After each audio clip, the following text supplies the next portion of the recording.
अस्सलाम वालेकुम my dear viewers, उम्मीद ख्वाहिश यही है कि आप सारे लोग खैर खैरियत से ठीक ठाक होंगे। Welcome to Pakistan super league 6 special transmission. I am Sohrab Barkat और मैं हूं राबिल कुरैशी और डायरेक्टली आएंगे कल के मैच की जानिब जो लाहौर कलंदर्स ने 5 विकेटों से जीता। नेल बैटिंग मैच और फुल ऑफ एक्साइटमेंट से भरा मैच। लास्ट ओवर में गया लाहौर कलंदर ने इस्लामाबाद को 5 विकेटों से शिकस्त दी। एंड यस सोहराब, क्या कहना चाहेंगे एक सस्पेंस था, विगर, एनर्जी, कमिटमेंट, सारा कुछ दिखा एक गेम में। लेकिन पीएसएल पाकिस्तान सुपर लीग 6 ने जो रवायत पाकिस्तान में रखी थी उसको बरकरार रखा। जिस तरह एटीवी ने ट्रांसमिशन की रवायत बरकरार रखी है, पाकिस्तान सुपर लीग ने वैसे ही किया। यानी पाकिस्तान में भी जो टीम पहले टॉस जीत रही थी वो मैच ले जा रही थी, और ऐसा ही अबू धाबी के जो पहला मैच था उसमें हुआ। सोहेल अख्तर ने लाहौर कलंदर्स ने पहले टॉस जीता, बॉलिंग का फैसला किया, और क्या जबरदस्त बॉलिंग थी। फॉकनर ने तो शुरू में क्या इन स्विंगर क्या आउट स्विंगर उड़ाकर रख दिया। पावर प्ले का बड़ा अच्छा उन्होंने इस्तेमाल किया, 3 विकेट्स लेने में भी कामयाब हुए।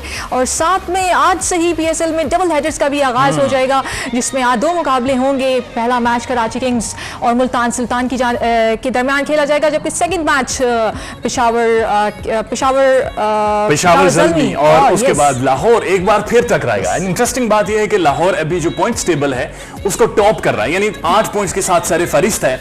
एक और इंटरेस्टिंग बात यह थी कि दूसरी लेग में जो राशिद खान आए हैं, what a magic he was. 9 runs 4 over और 1 विकेट लिए हैं, 15 डॉट बॉल्स की हैं। इस्लामाबाद यूनाइटेड ने जो 143 रन्स बनाए उसमें से 60 डॉट बॉल्स के लिए हैं। 143 का टारगेट बड़ा लग रहा था, और आखिरी 4 ओवर में सस्पेंस के साथ और बड़ी इंटरेस्टिंगली सिर्फ 40 रन बचे थे। आखिरी 2 ओवर्स में 23 रन 5 बॉलों पर 1 रन दिया हसन अली ने, और बेन डंक को भी आउट किया। बबल फुलाने में वो नाकाम रहा। आखिरी बॉल पर टिम डेविड का छक्का, और चीजें बदल गई बहुत ज्यादा। काफी अच्छी क्रिकेट देखने को मिली।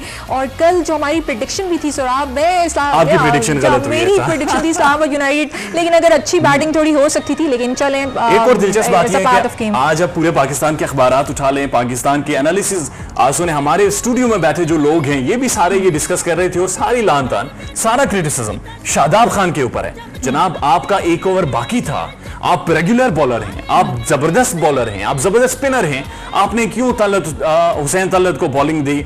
और जिसने उस मैच में बॉलिंग नहीं की थी, और राशिद खान ने तो खैर वो फेंटी लगाने को तैयार था, और फेंटी लगाई और गेम ले गया। और लेकिन देखिए सर, आप ये कहना पड़ेगा कि T20 में तो क्रिकेट में तो होता ही ऐसा है, एक बाजी ले जाता है और एक जो है वो सर्वाइव के चांसेस थोड़े कम होते हैं। लेकिन अच्छी क्रिकेट देखने को मिली शायकीन को। ये बहुत एक अच्छी बात है कि आखिरी मैच आखिरी ओवर तक गया। और जहां तक राशिद खान की बात की जाए तो उन्होंने वो मैन ऑफ द मैच भी आए, $1000 भी उन्होंने लिए, और उसके बाद जाकर कड़ाई खाई होगी। $1000 आपने क्यों ऐड किया? नहीं, मैन ऑफ द मैच की जो उन्हें रिवॉर्ड मिला है, तकरीबन जाकर कड़ाई खाई होगी जबरदस्त उन्होंने। आज का प्रोग्राम बड़ा दिलचस्प है। यू थिंक सो कि उन्होंने कड़ाई खाई होगी? I am sure, yes. आज का मैच आज का जो प्रोग्राम है वो भी बहुत दिलचस्प होने लगा। हमारे पास एक जबरदस्त एनालिस्ट होंगे, और आज के जो 2 आने वाले मैचेस हैं उनके ऊपर भी बात करेंगे। जो मैच हो चुका है गुज़श्ता उस पर बात करेंगे, और गर्मी के ऊपर तो बड़ी डिटेल बात करेंगे, लेकिन एक ब्रेक के बाद। ब्रेक के बाद दोबारा से आपको खुशामदीद कहते हैं। कल के मैच के हवाले से बात हो रही है, लाहौर कलंदर और इस्लामाबाद यूनाइटेड के हवाले से। सर आप क्या कहना चाहेंगे? क्या देखिए, राशिद खान के आने के बाद जो एनर्जी लाहौर में नजर आई है, और ये सीजन वैसे भी लाहौर के ऊपर कुछ ज्यादा मेहरबान है। इससे पहले कि अगर लाहौर की आप परफॉर्मेंसेस देखें तो हमेशा राना फवाद साहब भी रोते नजर आते थे। पूरा क्राउड जो उनका फैन बेस है पूरे पाकिस्तान में, वो सारे लोग बड़े परेशान, और इवन पीएसएल ब्रांड के ऊपर सारे परेशान हो रहे थे कि अगर लाहौर प्रोग्रेस नहीं करेगा तो क्या होगा।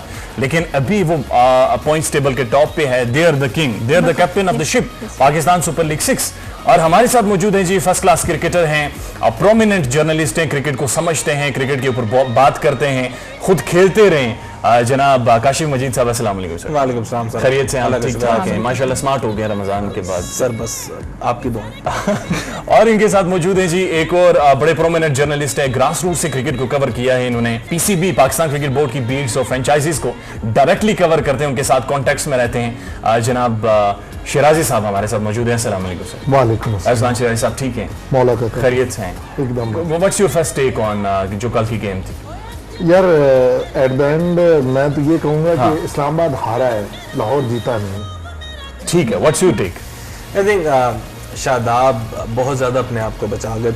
एज अ कैप्टन को थोड़ा सा लीडिंग फ्रॉम द फ्रंट वाला रोल अदा करना चाहिए था। ये कह देना कि लेफ्ट हैंडेड्स मौजूद थे और मैं ज़रा बच रहा था, या ये समझ लेना हम लोगों का कि लेफ्ट हैंडेड खासतौर पे बेन डंग मौजूद थे, तो आउट हो गया नहीं 19वें ओवर तक वो वहाँ पे मौजूद रहे, तो वो बच रहे थे। ये हार्श हो जाता है हुसैन तलत पे कि वो पूरे मैच में आके आखिरी ओवर कराए जिस पे उन्होंने रन्स डिफेंड करने, और सामने बैट्समैन जो है वो T20 स्पेशलिस्ट ही थे। सो ओवरऑल मुझे लगता है कि इस्लामाबाद की थोड़ी सी स्ट्रैटेजी जो है आखिरी 5-7 ओवर में वो अच्छी नहीं रही। अब थोड़ा सा एक कंसर्न ये भी नजर आता है, या शायद जो बात हो रही है क्रिकेट के हलकों में, कि चूंकि बॉल बहुत ज्यादा स्लिपरी हो गई थी, पसीना ज्यादा था, स्वेट ज्यादा था, इस वजह से उन्होंने बेहतर नहीं समझा, क्योंकि शादाब से बेहतर बॉल ग्रिप नहीं हो रही थी, इसलिए हुसैन तलत को उन्होंने देखें मैं कोई ये तो नहीं कहूँगा कि इसी तरह उसने किया होगा, लेकिन एक थ्योरी ये भी चल रही है कि जिससे आपके इख्तलाफात होते हैं ना, आज एक सोशल मीडिया पे एक वीडियो जारी हुई है जिसमें ये वॉलीबॉल की गेम खेल रहे हैं प्रैक्टिस सेशन में, और उसमें वो कह रहा है ये बड़ा रफड़ी है, रोंदू है, ये हुसैन तलत बोल रहा है शादाब के बारे में जी। तो मेरे ख्याल में जब आपके आपस में भी क्लैशेज होते हैं ना, तो आप उनको उस वक्त बलि का बकरा बना देते हैं कि ले आप कर ले, और ये सारी जिंदगी के करियर के ऊपर एक क्वेश्चन मार्क आ जाती है ऐसी गेम। बिल्कुल, लेकिन एहसान इस बात को जरूर मैं कहना चाहूंगी कि आप कह रहे हैं कि मैच से पहले तो वार्म अप आपका सेशन चल रहा होता है, लेकिन प्लेयर्स के लिए जैसे साइकोलॉजिकल भी उन पे चीज़ मैटर करती है कि वो अपने आप को ज़्यादा से ज़्यादा फिट रखें जब भी वो ग्राउंड में उतरे हैं। तो आपको क्या लगता है कि साइकोलॉजिकल उनको कोई वार्म अप के दौरान कुछ उनको देखना पड़ा? कुछ नहीं, मेरा नहीं ख्याल, लेकिन अगर आप ओवरऑल बात करें तो अगर बैटिंग की पहले मैं बात करूं तो बैटिंग में वो एक ही जो माइंडसेट लेके आए थे कि हमने अटैकिंग क्रिकेट खेलनी है, उन्होंने कंडीशंस नहीं देखी, उन्होंने पिच नहीं देखी। अभी थोड़ी देर पहले मैं वहाब रियाज को वर्चुअल मीडिया कॉन्फ्रेंस में सुन रहा था, तो वो भी यही कह रहा था कि उसके ख्याल में जो इस्लामाबाद यूनाइटेड थी उसने कंडीशन को सही रीड नहीं किया, जिसकी वजह से वो मैच हार गए। एक चीज वो ये कह रहे थे, सेकेंडली जो हम यहाँ पे कह रहे हैं कि ये नहीं, आप एज ए कल जब यहाँ पे हमारी बात हो रही थी तो मैं यही कह रहा था कि captain lead from the front होता है, उसमें लड़ना होता है, उसमें लड़वाना होता है टीम को। जब वो खुद बच रहा है तो वो टीम क्या लड़वाए। लेकिन पावर प्ले का इस्तेमाल तो उन्होंने 3 विकेटें तो गवा दी इस्लामाबाद यूनाइटेड ने, लेकिन अगर लॉ ऑर्डर की बात करें और अगर आप इस्लामाबाद यूनाइटेड की बैटिंग में डेप्थ देखें तो 8 नंबर तक बैटिंग है। वो सिर्फ इस्लामाबाद की नहीं, आप किसी भी फ्रेंचाइज की देखें तो इसी तरह है, लेकिन आप ये देखें कि उन्होंने वो ही एक एंकर का रोल नहीं प्ले हो सका, अटैकिंग वाले ही देखा है कि विकेट गिरते कि और दूसरा फहीम ना करता तो आप 143 तक भी ना जाते। अबू धाबी की जो विकेट है जहां पर आपने एक बैट्समैन ने एंकर करना था ताकि वो गेम को लॉन्ग टर्म लेकर जाता, सोहेल अख्तर ने किया। इस्लामाबाद यूनाइटेड की बैटिंग दिखाएं जी।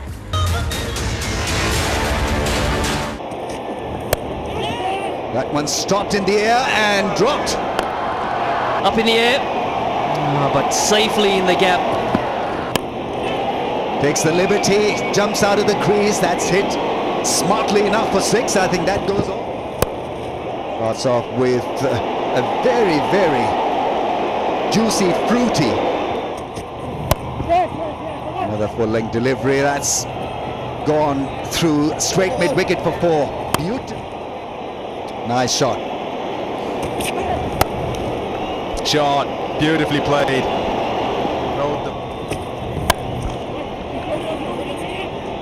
Bit of hesitation. Nobody's catching that. That's a beautiful shot for 4.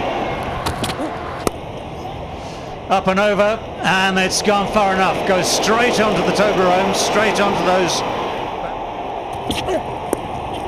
Oh, just past the slip, guided away down there.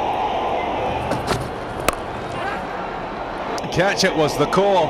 It split them in the deep on that leg side. 4 runs. Shot. That's nicely played. That clears the man at mid-off. May just fetch him a 4. That's a beautiful shot. Really is well connected. That's found a gap, so that's another very, very handy boundary. Yeah, I think that shot is definitely on a pitch like this. That's gone all the way. 6, a ramp. That's gone all the way up in the air. Will it clear the fence? Oh, yes it does. Will it clear Rashid? Another teaser on the bounce and couple of runs at the last ball, and so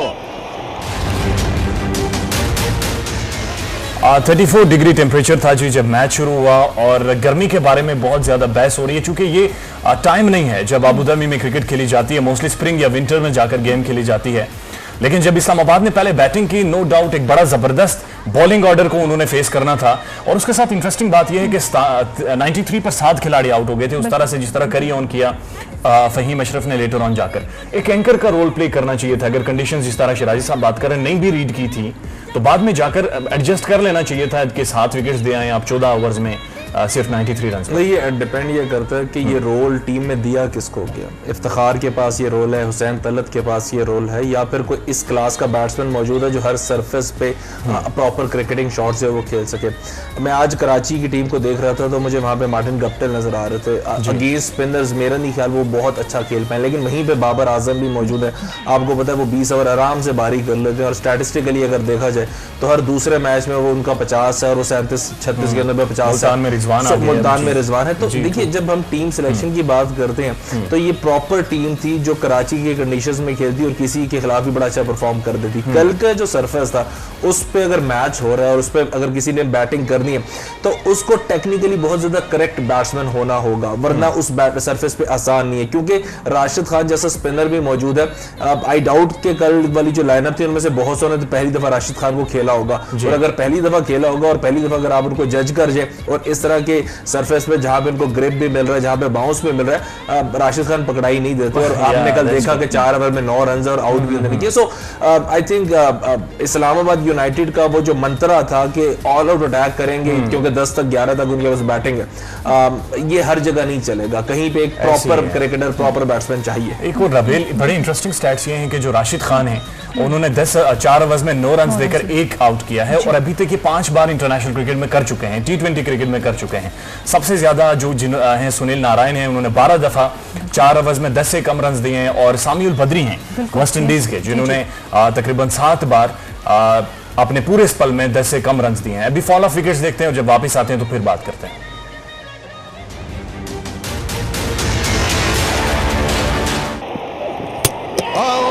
Cleans him up. That's a great response after me. And gone, caught at point. Somehow things are working so well for Faulkner. Out. There's another. It's Faulkner again.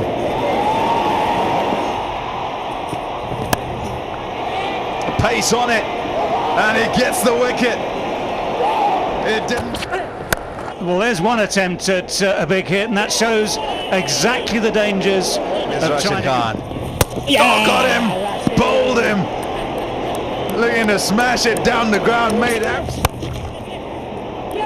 Taken! Oh, it was smashed, you know! And the professor takes it. That's a Skyer, should be taken. Shaheen Shah Afridi lines himself up. It's taken, gone.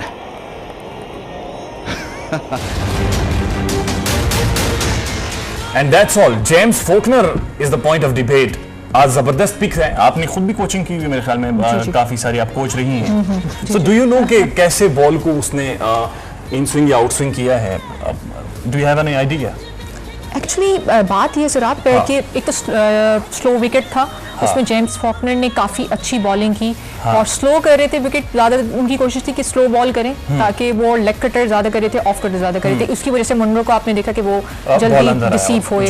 तो उसमें अब आप बताना, आप मुझसे पूछना चाह रहे हैं कि वो कैसे कर रहा था, यानी इन स्विंग आउट उसका ग्रिप क्या है सारा? इन स्विंग आउट स्विंग नहीं कर रहे थे, वो लेग कटर कर रहे थे या reverse back of the hand कर रहे थे, तो उसको वो हल। ओके फाइन, अब आप मेरा इम्तिहान ले रहे हैं। ओके फाइन, चलें ठीक है, इम्तिहान ले रहे हैं मैं। ओके ठीक है। सो वो ये कर रहे थे कि वो यहाँ से लाते थे और यहाँ से कर लेते थे। एक तो उनकी पेस कम थी, या पेस उनका कम था, स्लो विकेट था, जिसकी वजह से 3 पावर प्ले में उनके 3 विकेट्स फॉल ऑफ हो गए। तो और एक ये, या तो वो यहाँ से लाकर यहाँ से ये कर देते थे, ठीक है। तो जब आपकी पेस भी फॉकनर का सबसे अच्छा प्लस है, जिसको ये जा रहा था कि उसकी पेस कम थी, और पेस कम होने की वजह से उनकी जो विकेट्स थी वो ज़्यादा उसको हेल्प किया और विकेट भी उसको बहुत ज्यादा, कंडीशंस भी बहुत ज्यादा हेल्प कर रही थी। आपने सर खुद खेला हुआ है, आप खुद क्रिकेटर या फर्स्ट क्लास क्रिकेट आपने खेली हुई है। The way she is explaining कितना मुश्किल होता है बैट्समैन के लिए। देखिए फॉकनर का सबसे बड़ा जो प्लस है उनका ऑकवर्ड एक्शन है, उनका ऑकवर्ड बॉलिंग स्ट्राइक है। ये नॉर्मल नहीं होता, ठीक है। फिर दूसरी इंपॉर्टेंट चीज़ होती है कि आप स्लो कर रहे हैं या फास्ट कर रहे हैं, जो लेंथ है वो आपकी क्या है। बैट्समैन के पास कितना मौका है कि वो आपकी स्लो डिलीवरी को पिक कर ले। बिकॉज तीसरी इंपॉर्टेंट चीज़ ये होती है कि जो उनको खेलने वाले थे वो सारे उनके अगेंस्ट हिट करने जा रहे थे। हिट करने का मतलब ये कि आपको अपने बल्ले अपनी बॉडी का जो स्टार्ट है वो जल्दी लेना है, बिकॉज आपने उसको लाइनअप बड़ी प्रॉपर हिट के लिए जाना है, ठीक है। तो इस सारे कंडीशन में जब बैट फ्लो ज्यादा लंबा हो जाता है और जल्दी आपको स्टार्ट करना पड़ता है बड़ी हिट के, तो आपके पास ज्यादा ऑप्शन चांसेस होते हैं कि आप बैट्समैन को डिसीव कर लेंगे as a bowler, as a bowler आप डिसीव और आप स्लो कर रहे हैं। तो फॉकनर की जब हम बात कर रहे हैं, फिर तीसरा इंपॉर्टेंट जो एस्पेक्ट कल के दिन मैच में था कि बॉल ग्रिप कर रहा था सरफेस पे। नॉर्मली जो फास्ट बॉलर आता है बैक ऑफ द हैंड करता है या कटर करता है, तो अच्छे सरफेस पे बॉल ग्रिप नहीं कर रहा था। ग्रिप करने का मतलब ये होता है कि वो ऑफ द विकेट ज्यादा स्लो आ रहा था और ब्रेक भी हो रहा था, साइड बेस भी मूवमेंट हो रही थी। सो इस वजह से कल फॉकनर जो है बहुत ज्यादा इफेक्टिव है। सिर्फ फॉकनर नहीं, सभी इफेक्टिव रहे। लेकिन काशिफ एक बात जरूर पूछना चाहूंगी कि अब आप जब क्रिकेट जो है वो फास्ट होगी, ओडीआईज में भी आप देखें कि 15 ओवर्स इवन कि 10 ओवर में 100 ओवर है। अगर इस्लामाबाद यूनाइटेड की अगर बैटिंग स्ट्रेंथ की बात करें तो 15 ओवर्स में अगर आप उसमें आप 100 कर रहे हो तो फिर आप देखें तो 175 तक की टारगेट जा सकता था। नहीं, बहुत मुश्किल है। अगर इसी तरह के सर्फेसेस रहे तो कोई एक और ऑड दिन होगा जिस दिन हम 175 होते देखेंगे। ठीक है। हमने अबू धाबी में, दुबई में, यहाँ पे हमने पीएसएल के मैचेस होते देखे हैं और हमने यहाँ का जो एवरेज स्कोर है वो 140 अराउंड ही देखा। पहले पीएसएल की बात कर लें, दूसरे पीएसएल की बात कर लें, और दिलचस्प बात यह है कि पहले, दूसरे या तीसरा पीएसएल ही है जिसने यहाँ से हमारे स्पिनर्स निकाले। नवाज वाज नोवेयर, यहाँ पे आके वो खेलते हैं, कोयटा ग्लैडिएटर्स की तरफ से बेस्ट बॉलर बन जाते हैं। शादाब वाज नोवेयर, जो पहला सीजन स्टार्ट हुआ था हम शादाब के शायद नाम भी नहीं जानते थे, लेकिन इन्हीं सर्फेसेस पे आए और जो आके वो प्रॉपर स्पिनर बन गए, पाकिस्तान की टीम में चले गए। So does Imad Wasim, although वो पहले खेल गए थे बट यहाँ पे आए और दोबारा से वो बन गए। 175 का वेरी रियरली। लेकिन ये बात उसमें हम कर सकते हैं कि देखिए हुसैन तलत की बात अगर हम करें, साथ में शादाब खान की, इफ्तिखार की, आसिफ अली की, अगर ये 67, 78, 79 के स्ट्राइक रेट से खेलेंगे तो आप खुद सोचेंगे थोड़ा सा मतलब काफी कम स्ट्राइक रेट से खेल रहे हैं। जो गेम की डिमांड है शायद उसमें जाकर नहीं कर सकेंगे शराई साहब। वैसे ये खुद क्रिकेटर रह चुके हैं, ये कोच हैं, तो ये दोनों टेक्निकलिटीज पे बात करते हैं। हम साइकोलॉजिकल इंपैक्ट पर बात करेंगे, लेकिन एक ब्रेक के बाद, एक ब्रेक लेते हैं जी, वापस आते हैं। ब्रेक के बाद एक बार फिर खुशामदीद जी। ब्रेक में भी जेम्स फॉकनर के लेग कटर और ऑफ कटर पर बड़ी डिबेट और जबरदस्त बातें जनाब की तरफ से हो रही थी। अरसलान शवाई साहब, आप मुझे ये बताएं कि जब लाहौर दोबारा से बैटिंग करने आया, एक तो कम स्कोर था इसलिए दे वाज फीलिंग गुड, या फिर ड्यू का फैक्टर भी शामिल था? ड्यू थी और उसके साथ जिस तरह का टेम्परेचर बढ़ता गया, 38 डिग्री तक चला गया था। Was that in the favour of Lahore? देखिए, पहले तो आप स्टैट्स की बात कर रहे थे तो मैं ये अपने नाज़रीन को बता दूं कि 20 फरवरी 2017 में लास्ट टाइम जीता था लाहौर कलंदर इस्लामाबाद यूनाइटेड। उसके बाद 6 मैचेस लगातार ये हारे हैं और उसके बाद यानी 2017 के बाद 2021 में आके ये इनसे मैच जीते हैं। एक और इंटरेस्टिंग स्टैट आपकी खिदमत में पेश कर दूं। इस्लामाबाद ने अभी तक जो पहले बैटिंग की है 29 में से 21 मैच आ रहे हैं, और जो सेकंड बैटिंग की है इस्लामाबाद ने 28 में से 22 मैचेस जीते, यानी पहले बैटिंग करने से वो ज्यादा उनका रेशो हारने का है। जी बिल्कुल। और जहां तक बात जिस तरह हो रही थी कि एक प्लेयर ने साथ लेके चलना होता है ऐसी पिच पे, और वो सोहेल अख्तर ने बड़े अच्छे तरीके से किया। जहां उसे बुरी बॉल मिली उसने उसको मारा भी, अच्छे चौके लगे। जिस तरह बात हो रही थी कि इनके पास बड़े नाम है, कल जिस तरह हम बात कर रहे थे, तो जो बड़े नाम होते हैं उन पे प्रेशर भी इतना ही होता है परफॉर्मेंस का, कि उन्होंने परफॉर्मेंस भी देनी होती है और आमतौर पे वो उस प्रेशर के नीचे दब जाते हैं। लेकिन आपने देखा कि एंड तक यानी टीम वर्क हमें नजर आया, हर बंदे ने अपना अपना कंट्रीब्यूट किया और एट द एंड ठीक है गलती उधर से हुई कि हुसैन तल्लत ने पूरी इनिंग में ओवर नहीं किया हुआ था, लेकिन फिर भी आप ये देखें कि 5 बालों पे 15-300 का स्ट्राइक रेट था और वो बड़ा मुश्किल। और ये यू नो व्हाट, ऐसे मिरेकल्स, ऐसे मौजज़े होते हैं गेम्स में कि कहीं एक डिसीजन, कोई एक गलती और सारी गेम की काया पलट जाती है। लाहौर की बैटिंग देखते हैं।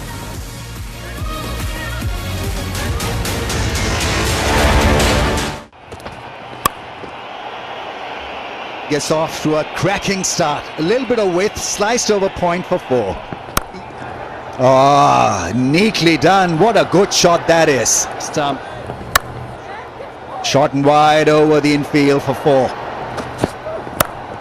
Oh, smacked. Oblique smoked. Oblique nailed. That's nicely done. Oh, helped on its way. It was right on his hip. A long, long way. Leg side पे बॉल स्वीप कर दिया और यकीनन बाउंड्री मिलेगी. इस बार पुल करने में कामयाब हुए और गैप भी मिल गया सोहेल अख्तर को. Absolutely pummeled that. And another one. Take cover, umpire. That's beautifully struck into the gap for 4. Played it with the spin. Played it extremely well. This time he's accessed that one through the 2 fielders at point. The timing enhance his reach, maybe get more families involved. Shot. Oh, beautiful.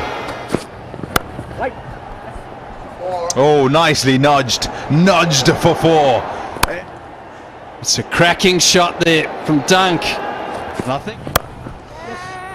Catch away from the grab of that fielder at cover. 2 runs. Oh, beautifully struck. Water. Glorious 6 down the ground. His expression, slow ball is smashed into the gap for 4. What a great start. Now this could backfire for Islamabad United. From Hussain Tala, that's into the gap. Another 4. This could be over. That's gone up in the air and into the gap. Victory for Lahore Qalandars. It was hard earned. Shadab Khan using Hussain Tala. It was. और ये सारी कहानी थी. इसके साथ ही दमादम मस्त कलंदर पूरे पाकिस्तान में, पूरे अबू धाबी में एक एटमॉस्फेयर बन गया. बिल्कुल बिल्कुल. और पॉइंट्स टेबल को भी टॉप किया पाकिस्तान सुपर लीग 6 में. काशी साहब, आप मुझे ये बताएं कि एंकर का रोल तो खैर ऊपर से प्ले हुआ, सोहेल अख्तर ने किया. मोहम्मद हफीज की बैटिंग को आप कैसे उसकी एनालिसिस करेंगे? लेटर ऑन आकर मिडिल ऑर्डर में हमने देखा कि बेन डंक फंसता चला गया. उसकी जो हिटिंग पार थी, बहुत सारी बॉल्स वो मिस किया. इवन जो सेकंड लास्ट ओवर था, अगर आप देखें तो वो हसन अली की सारी बॉल्स मिस कर गया.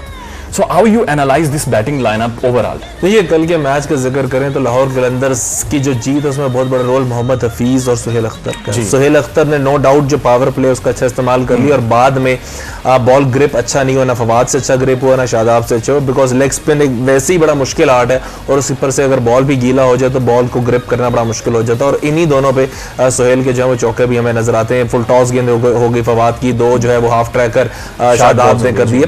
सो उनका रोल था. लेकिन जहां पे बहुत ज्यादा आप चीजों को एनालाइज कर रहे होते हैं और साइकोलॉजिकल एस्पेक्ट्स की बात करते हैं, वहां पे आप बीच में एक हफीज का जो रोल है उसको कभी नहीं निगेट कर सकते. वो इसलिए कि जब आप फंस रहा होता है एक बैट्समैन, तो जो नॉन स्ट्राइकर एंड पे मौजूद होता है सीजन्ड कैंपेनर, ये एक्सपीरियंस बैट्समैन, वो वैसे ही डैप करता हुआ पिच जो है वो बैट्समैन के पास चला जाता है ये कहने के लिए कि विकेट मुश्किल है, आप ठीक खेल रहे हो, बारी करते रहो. और ये जो बारी करते रहने का एस्पेक्ट है वो एकदम से नर्व्स को कूल डाउन कर देता है और जो पैनिक सिचुएशन है वो टल जाती है.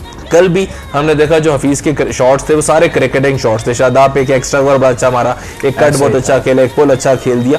सो ये वो चीजें हैं कि जो लाहौर कलंदर्स की इनिंग्स को बिल्ड कर गई. कल किसी पावर हिटर का दिन नहीं था. बेन डंक ने बहुत अच्छी बारी की थी, हम उस सेंचुरी को नहीं भूलते. कल उनके बल्ले पे गेंद नहीं आ रही थी, हसन अली आते थे, ब्रेक कर जाते थे. और हफीज जो आउट हुए वो भी ब्रेक की वजह से ब्रेक करके. अब फास्ट बॉलर जो है वो प्रॉपर रनअप के साथ आता है, वो प्रॉपर ग्रिप करके नहीं आता बिकॉज वो सीम अप डिलीवरी के साथ आ रहा है. तो उसके बाद भी अगर उसको गेंद में ब्रेक मिल रहा है तो स्पिनर के लिए तो कल पैराडाइज था अपार्ट फ्रॉम नो डाउट. और कितना जबरदस्त पैराडाइज था वो आपको नजर आएगा ये फॉल ऑफ विकेट्स में. फॉल ऑफ विकेट्स दिखाएं.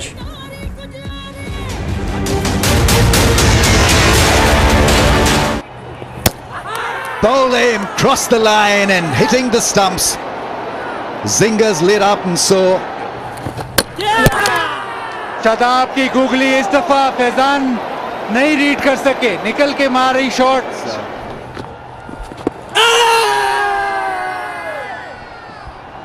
Nearly, Pommy, nearly. I wasn't doing that. And they might even go upstairs just because. Yes, fair delivery. Yes, it's a big gap. Pitching, offside, impact in line, and hitting wickets. Rashid, reverse your decision. Well. Taken. That's gone up in the air. Now this has to be taken. It's a pressure catch. Will it be taken? Expertly handled. Hassan Ali has delivered. और देखा हमने कि सोहेल अख्तर की जब wicket गिरी और उसके बाद review लिया गया और रिव्यू के बाद शायद लग रहा था कि गेम में बहुत सारी बदल गई है, क्योंकि सेटल्ड बैट्समैन थे वो वहां पे। बिल्कुल सेटल बैट्समैन भी थे, लेकिन वही बात है कि एक टीम ने जीतना है और एक टीम ने हारना है। और जो क्रिकेट एक क्वालिटी क्रिकेट होती है, जो भी नर्व्स पे काबू, मैं ये सराब मेरा एक परसेप्शन ये है कि जो भी टीम नर्व्स पे काबू रखती है वो मैच ले जाती है, और फील्डिंग उसमें बहुत एक अहम रोल प्ले करती है। ऐसे ही, और उसके साथ साथ गेम की अंडरस्टैंडिंग होना बड़ा जरूरी है। जो गेम प्रोग्रेस करती है, अगर आप मेंटली एक्टिव नहीं है, अगर आप गेम के डायमेंशंस नहीं समझ रहे, तो गेम शायद आपके लिए मुश्किल हो जाती है। ऐसा ही हुआ आखिरी ओवर में। अरसलान साहब की एनालिसिस लेंगे जी एक ब्रेक के बाद। वेलकम बैक अगेन, और आज अब बात करेंगे हम लोग मुल्तान सुल्तान और कराची किंग्स के दरमियान। Again a big day in Pakistan super league 6, क्योंकि बहुत बड़ी गेम होने वाली है। पाकिस्तान के बहुत बड़े सितारे, दुनिया के बड़े सितारे यानी बाबर आजम और रिजवान आज आमने सामने होंगे। रैली रूसो भी हैं, गप्टिल भी हैं, वसीम भी हैं। क्या मजा आने वाला है। सो उससे पहले सबसे पहले हेड टू हेड देख लेते हैं कि दोनों टीमें एक दूसरे के खिलाफ कितने मैचेस खेली हैं और क्या परफॉर्मेंसेज रही हैं मुल्तान सुल्तान और कराची किंग्स की। मुल्तान सुल्तान और कराची किंग्स की टीमें अब तक 6 बार एक दूसरे के आमने सामने आ चुकी हैं, जिसमें किंग्स को बड़ी वाज़े बढ़तरी हासिल है। इन टाकरों में 5 बार कामयाबी ने कराची किंग्स से कदम चूमे, जबकि सिर्फ एक बार जीत मुल्तान सुल्तान के हिस्से में आई।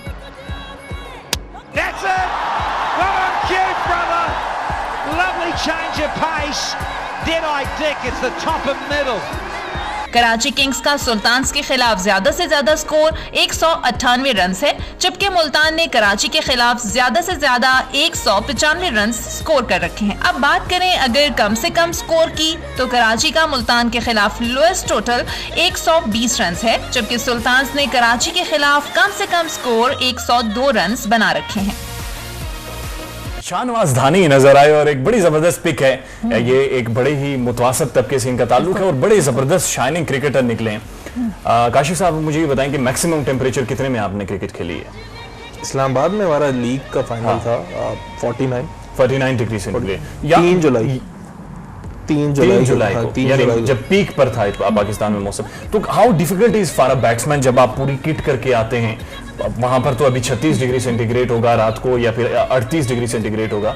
कितना डिफिकल्ट होता है बैट्समैन के लिए? देखिए, बैट्समैन सरवाइव कर जाता है। बैट्समैन अगर फिट है, सरवाइव इसलिए कर जाता है कि सिंगल लिया, क्रॉल किया, चलते पैदल घूमते फिरते सेकंड दूसरे एंड पे पहुंच गए और फिर थोड़ा सा रेस्ट मिल गया। बहुत ज्यादा जो मुश्किल होती है वो फास्ट बॉलर के लिए होती है। 6 दफा मुसलसल भाग कर आना 3 मिनट के अंदर अंदर, और अगर आपका रनअप जो है वो लंबा है और बॉलिंग एक्शन जो है वो थोड़ा सा एनर्जी डिमांड कर रहा है, तो बहुत ज्यादा मुश्किल हो जाता है। इसीलिए नॉर्मली आपने देखा होगा कि मुत्तहिदा अरब अमारात यहाँ कहीं इस जगह पे जब क्रिकेट हो रही होती है तो स्पिनर्स जो है वो बहुत ज्यादा एक्सेल कर रहे होते हैं। इसी वजह से अगर आप अराउंड द ग्लोब भी देखें, श्रीलंका के स्पिनर्स क्यों अच्छे हैं, वहां पे जब फास्ट बॉलर ने गेंद करनी होती है, लंबे स्पेल करने होते हैं, नहीं कर पाते। इंडिया की अगर बात कर लीजिए, पाकिस्तान की बात कर लीजिए, हम कह तो देते हैं कि हमारी डोमेस्टिक क्रिकेट जो है वो विंटर सीजन में होती है, लेकिन प्री सीजन जो जितना भी मौसम होता है वो सारा गर्म होता है। हमारी जो ग्रेड 2 हुआ करती थी किसी दौर में, दैट स्टार्ट्स इन मार्च अप्रैल में होती थी। डिस्ट्रिक्ट क्रिकेट जून तक में खेली गई, जुलाई तक में खेली गई है। सो इसीलिए हमारे स्पिनर्स जो है वो हमेशा से डोमिनेट करते रहे। जितनी कंट्रीज है जहां पे जो क्रिकेट है वो समर्स में होती है, उनके समर जो है वो ठंडे होते हैं, तो वो सारे फास्ट बॉलर पे रिलाई करते हैं। फास्ट बॉलर को जी आसान भी होगा। कोकोनट वाटर के बारे में कह रहे हैं कि वो थोड़ा सा ज्यादा बेहतर है। तो असलान ये बताएं कि आज मोहम्मद रिजवान को आप कैसे देख रहे हैं? थ्रू आउट द ईयर बहुत अच्छा परफॉर्म करते आ रहे हैं, और उनके साथ बाबर आजम भी हैं और रैली रूसो भी हैं, और 59 की एवरेज भी है मोहम्मद रिजवान की, और अगर आप देखें 297 रन भी इस PSL में वो स्कोर कर चुके हैं। देखिए, जिस तरह हम हफीज की बात कर रहे थे कि वो अपने कैरियर की प्राइम फॉर्म में है, इसी तरह रिजवान की भी अगर बात करें तो इस वक्त जो फॉर्म उसके पास है वो मेरे ख्याल में किसी के पास नहीं। बिल्कुल। और आज बड़ा मजे का यानी ये टाकरा है। बेशक हेड टू हेड में बहुत नीचे है मुल्तान सुल्तान, और पॉइंट्स टेबल पे भी सेकंड लास्ट पे मौजूद है। और अगर आज कराची जीतेगा तो कराची टॉप कर जाएगा और वो लाहौर कलंदर की जगह ले लेगा। लाहौर कलंदर और कराची में यही लगा हुआ है कि जो जीतता है वो ऊपर आ जाता है। तो मेरे ख्याल में रिजवान आज देखने वाला होगा। यहाँ पे रिजवान का ये भी है कि रिजवान बड़े अच्छे running to between the wickets करता है, तो यहाँ पे वो चीज बड़ी करेगी जी, बिल्कुल। और वो लेके चलेगा टीम को, और अगर वो लेके चलेगा तो मेरे ख्याल में आज मुल्तान मैच जीत। और उसके साथ देखे ना, मैं रबेल एक स्टेटमेंट पढ़ रहा था, एंडी फ्लार की जो कोच हैं मुल्तान सुल्तान के, वो कह रहे थे कराची भले ही अच्छी टीम है लेकिन हमारे पास रैली रूसो के होते हुए या बाबर आजम के होते हुए एक बैलेंस टीम कहीं ना कहीं बन जाती है। एक पैकेज दिखाते हैं जी आपको रैली रूसो और बाबर आजम के हवाले से और हमाद आजम के हवाले से।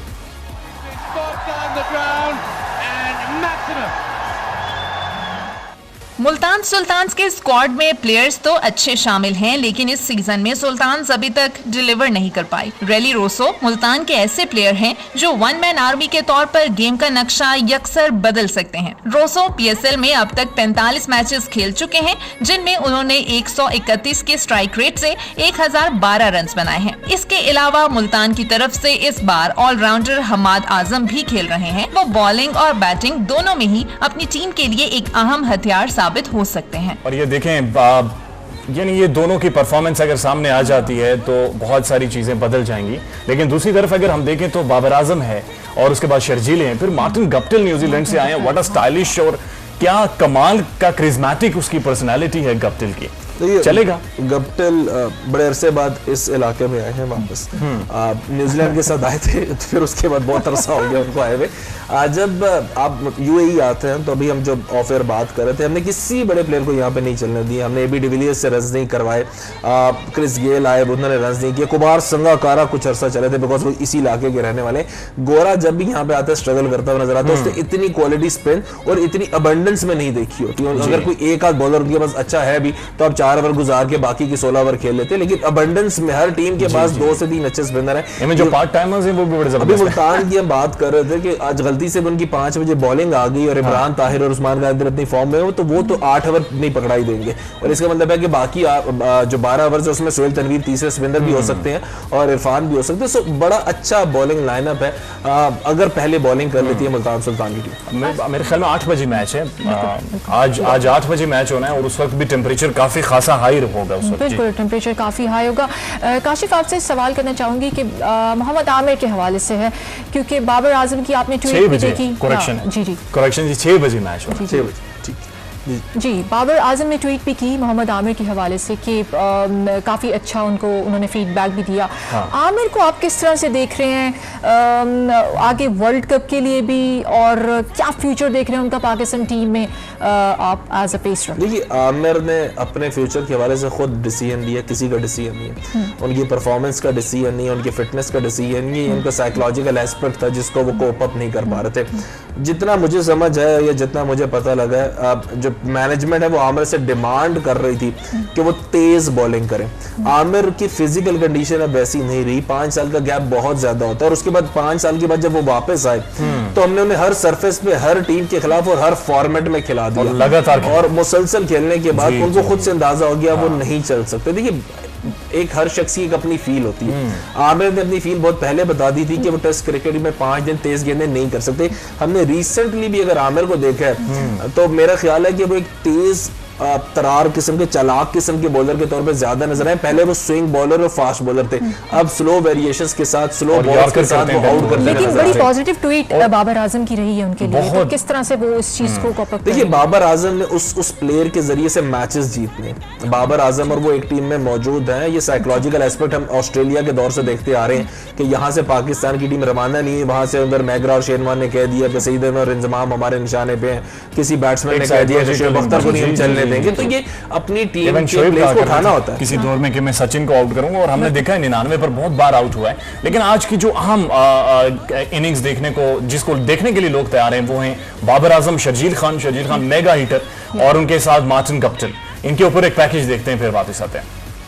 कराची किंग्स की बात करें तो इसके स्क्वाड में बड़े डेडली प्लेयर्स शामिल हैं। बाबर आजम जो पीएसएल के सबसे कामयाब बल्लेबाज हैं। एलिगेंट बाबर आजम 41 के एवरेज से अब तक 50 इनिंग्स में 1774 रन बना चुके हैं।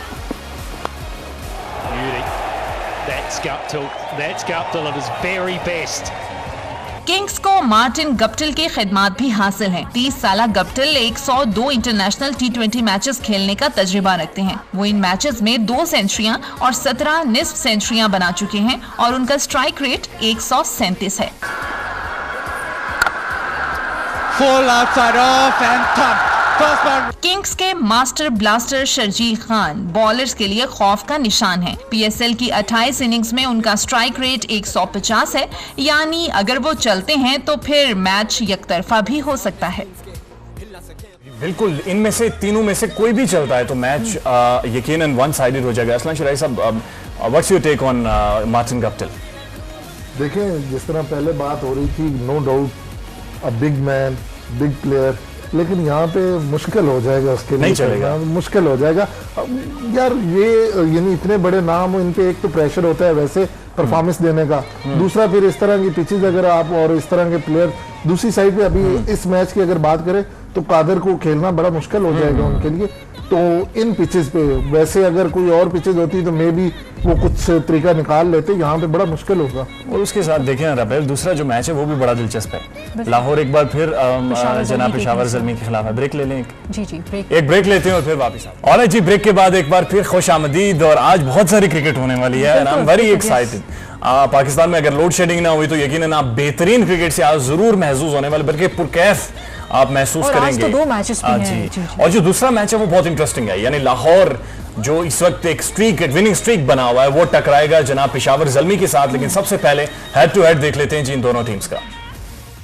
पीएसएल 6 में आज का दूसरा मैच पेशावर ज़ल्मी और लाहौर कलंदर्स की टीमों के दरमियान खेला जा रहा है। इन दोनों टीमों की हेड टू हेड परफॉर्मेंस देखें तो ज़ल्मी को कलंदर्स के खिलाफ एज हासिल है। दोनों टीमें अब तक 11 बार एक दूसरे का मुकाबला कर चुकी हैं, जिसमें ज़ल्मी ने 8 बार कलंदर्स को जेर किया, जबकि 3 बार लाहौर की टीम फातेह ठहरी। ज्यादा से ज्यादा स्कोर को देखें तो ज़ल्मी का कलंदर्स के अगेंस्ट मैक्सिमम स्कोर 187 रन है, जबकि लाहौर ने पेशावर के खिलाफ इनिंग्स में ज्यादा से ज्यादा 189 रन बना रखे हैं। इन दोनों टीमों के एक दूसरे के खिलाफ लोएस्ट रन को देखें तो पेशावर की टीम लाहौर के खिलाफ 60 रन पर ढेर हो गई थी, जबकि लाहौर ने ज़ल्मी के खिलाफ सिर्फ 59 पर तमाम विकेटें गंवा दी थी।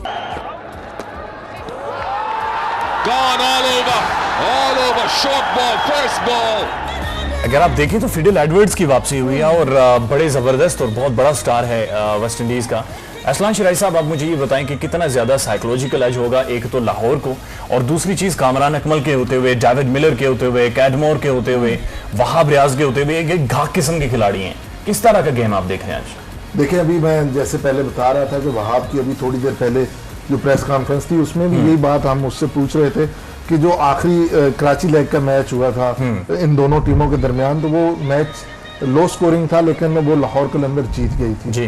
तो वो उस मैच के बाद अगर इस मैच में देखा जाए, पहला मैच जो हुआ वो भी लाहौर कलंदर जीत गई इस लेग का, यूई लेग का, तो थोड़ा सा वो कह रहे थे कि हम कंडीशंस को देखेंगे और उसके मुताबिक हम खेलने की कोशिश करेंगे और हमारी पूरी कोशिश है कि हम जीत जाएंगे। लेकिन साथ वो कह रहे थे कि हमें डर है कि वो टीम इस वक्त पूरी तरह जेलअप हो चुकी है, बहुत जल्दी जेलअप हो गई है और हमें एक सख्त मुकाबला देखने को मिलेगा।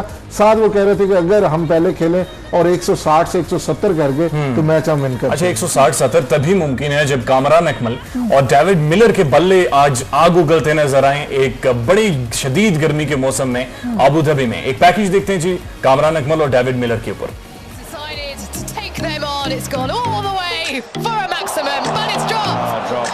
डेविड मिलर बॉलर्स के लिए द किलर के नाम से मशहूर हैं। उनका बल्ला जब चलता है तो फिर मुखालिफ टीम के हाथों के तोते उड़ जाते हैं। मिलर इस सीजन में ज़ल्मी की नुमाइंदगी कर रहे हैं। वो अब तक 81 इंटरनेशनल T20 मैचेस खेल चुके हैं और 71 इनिंग्स में बैटिंग करते हुए अब तक 140 के स्ट्राइक रेट से 1525 रन बना चुके हैं। Is that slash over the infield for 4, couple of bounces into the fence. Miller के अलावा ज़ल्मी के स्क्वाड में कामरान अकमल जैसे तजुर्बाकार प्लेयर भी शामिल हैं। कामरान के पीएसएल रिकॉर्ड को देखें तो वो टॉप स्कोरर की फहरिस्त में बाबर आजम के बाद दूसरे नंबर पर मौजूद हैं। उन्होंने 61 मैचेस की 60 इनिंग्स में 137 के स्ट्राइक रेट से 1606 रन बनाए हैं, जिसमें 3 शानदार सेंचुरियां भी शामिल हैं। वो ज़ल्मी की जानिब से एज अ ओपनर आते हैं और पावर प्ले के पहले 6 ओवर्स का भरपूर फायदा उठाते हैं।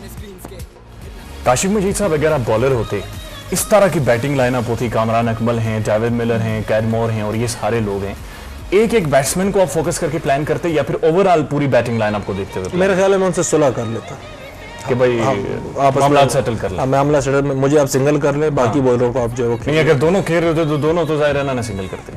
तो गुजारिश कर लेता फिर कोई किसी किस्म। देखिए सर, आप जिस बैटिंग लाइनअप का आप जिक्र कर रहे हैं ना, ये बड़ी कंप्लीट बैटिंग लाइनअप है। अगर आप इस मिलर को भी, जो इवन के जो हाईलाइट जो 2-4 हमने उसके क्लिप्स देखे, वो वहां पे रन चेस करते हुए नजर आ रहे हैं, और जब रन चेस करने की बात आती है तो आप यहाँ से बड़े स्ट्रांग होते हैं, तब आप उन चीजों को पूरा कर सकते हैं। दूसरा आपने जिक्र किया कामरान अकमल का, 3 सेंचुरियां उनकी सिर्फ पीएसएल में, और हर पीएसएल के अख्ताम पे क्रिकेट बोर्ड पे प्रेशर होता है कि इस बंदे को सिलेक्ट करना है, वो इस अंदाज से परफॉर्म करते हैं पीएसएल में। तीसरा इंपॉर्टेंट एस्पेक्ट, अगर आपने कामरान अकमल की बारी देखी हो, वो क्रिकेटिंग टर्म्स है कि गोडे रख के उन्होंने स्वीप हर जो है वो बॉलर को मारा है, और यही आज की कंडीशंस की रिक्वायरमेंट भी है कि आपको जब स्पिनर आ रहा होगा और उसकी ब्रेक की वेरिएशन कितने इंचेस की है आपको नहीं समझ आ रही होती, तो आप सीधा खेलने की बजाय उसको जो है वो हॉरिजॉन्टल बल्ले के साथ जो है, ये स्वीप मारना चाह रहे थे, कट मारना चाह रहे, और ये दोनों ही शॉटें जो है वो कामरान अकमल की बड़ी पक्की हैं। एक नाम जो मिस है, शायद अभी हम देख भी लेंगे, वो शोएब मलिक का है। स्पिनर्स की जब भी बात आती है ना, तो इसके आप पाकिस्तान में ढूंढ रहे होते हैं पोस्ट यूनुस खान इंजमाम और मियादाद एरा, तो आपके जहन में या कामरान अकमल आते हैं और middle of the innings Shoaib Malik हैं या मोहम्मद हफीज है, दैट्स इट। उसके बाद आप स्पिनर्स के अगेंस्ट किसी को शायद आजमाने का सोचते भी नहीं है। और 3 जो हमने इस वक्त करंट एरा के जो अच्छे पाकिस्तान के प्लेयर्स स्पिनर्स के, उसमें से 2 जो हैं वो पेशावर ज़ल्मी के पास है। नो डाउट, पेशावर ज़ल्मी के पास बड़ी जबरदस्त एक लाइनअप है। और किस तरह का कॉन्टेस्ट देख रहे हैं साइकोलॉजिकली, लाहौर को कितना एडवांटेज आज के मैच में? देखिए, जिस तरह मैंने पहले बात की कि पहला मैच जीत चुके हैं, नो डाउट रात में 11 बजे पाकिस्तानी वक्त के मुताबिक ये मैच होगा, तो थोड़ा सा टेम्परेचर कम होगा, लेकिन ड्यू फैक्टर होगा, वो देखना पड़ेगा। आजकल फिर वही बात आ रही है, 14वां मैच सिर्फ ये हुआ कि जो सेकंड खेले वो हार गए, लेकिन इसके बाद अब फिर वही टॉस वाली सिस्टम आ रहा है कि टॉस जब होगी तो वो जो जीतेगा वो जीत रहा है, और मुझे आगे भी यही लग रहा है कि जो टॉस जीतेगा वो जीत जाएगा। तो अरसलान, कितना स्कोर देख रहे हैं आज? क्या प्रेडिक्शन दे रहे हैं आप कि कितना स्कोर देख रहे हैं? देखिए, इस मैच में तो मुझे लग रहा है कि 150-160 जो पहले खेलेगी वो बनाएगी। एक बिल्कुल ठीक बात है, ऐसी प्रेडिक्शंस होनी चाहिए। एक और पैकेज आपको दिखाते हैं और उसके बाद फिर वापस आते हैं तो मजीद बात करते हैं।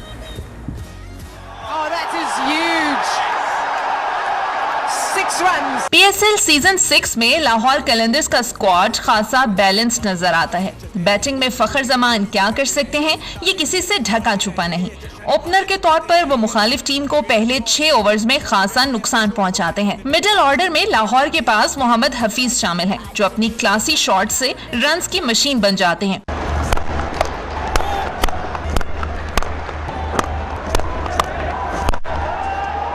Gorgeous way to finish proceedings here. उनकी क्रिकेट बुक में हर तरह की क्रिकेटिंग शॉट्स शामिल हैं। बैटिंग के साथ साथ वो बॉलिंग में भी कप्तान का हाथ बटा सकते हैं। और जी फखर जमान का आपने पैकेज देखा और बड़ी जबरदस्त इसकी बैटिंग है। अगर ये आज चल गए तो यकीनन एक बड़ी फ्लैम्बॉयंट फिगर और एक कमिटमेंट और एक जबरदस्त पीएसएल का जो आप कहते हैं एक सिस्टम चल पड़ेगा, और एक बड़ी जबरदस्त एक मोड पर पाकिस्तान सुपर लीग चली जाएगी। एक बड़ा फेवरेट सेगमेंट है, शायद आपका भी हो। आप तो कल खैर उसमें आपकी प्रेडिक्शन सही नहीं हुई थी, लेकिन क्लोज मैच किया है ये आप। नहीं, क्लोज जाना इज नॉट द प्रेडिक्शन। कौन जीतेगा कौन हारेगा ये प्रेडिक्शन हो जाती है कभी-कभी। आधा कर लेते हैं, आधी प्रेडिक्शन चलिए आधी प्रेडिक्शन आपकी ठीक। प्रेडिक्शन देखते हैं जी कि आज कौन जीतेगा और कौन हारेगा। अरसलान शेख साहब, व्हाट्स योर टेक? पहले मैच में तो मुझे लग रहा है कि मुल्तान सुल्तान जीतेगा। मुल्तान जीतेगा, और दूसरे में जब लाहौर हो तो कोई और कहने का दिल ही नहीं। अरसलान सर, आप देखिए, पहला आई गो विद मुल्तान सुल्तान्स, हाँ, और दूसरे में चूंकि वो लाहौर कह बैठे हैं। अच्छा शायद अब लाहौर नहीं, अब राना साहब खुश रहते हैं जिंदगी में। पहले होता था हम लाहौर की टीम को साइड में करके राना साहब की वजह से उनको सपोर्ट कर लेते हम अभी भी उन्हीं को अब वो खुश रहते हैं। देखा है 5-6 मैचेस में खुश रहे हैं। पाकिस्तान में जो खुश रहता है उसे नहीं सपोर्ट की जाती, दूसरों का भी कोई कसूर नहीं है ना। वहाँ पे जो डैरन सैमी खान साहब मौजूद है वहाँ पे। सो आई गो विद पेशावर दूसरे मैच में। Peshawar Zalmi, what's your take? मेरी प्रेडिक्शन फर्स्ट मैच में कराची किंग्स के साथ में जाऊंगी, क्योंकि काफ़ी डेप्थ है उनकी बैटिंग में भी बॉलिंग में भी। और दूसरी प्रेडिक्शन मेरी है पेशावर ज़ल्मी के साथ जाऊंगी। So I will stand with my colleague. जो पहला मैच है कराची किंग्स आज जीतने वाला है, और दूसरा match Lahore Qalandars definitely must 100%, क्योंकि लाहौर को पूरा पाकिस्तान जीतते हुए देखना चाह रहा है। कल फिर मुलाकात होती है आपसे, तब तक अपना और अपनों का बहुत सारा ख्याल रखिएगा।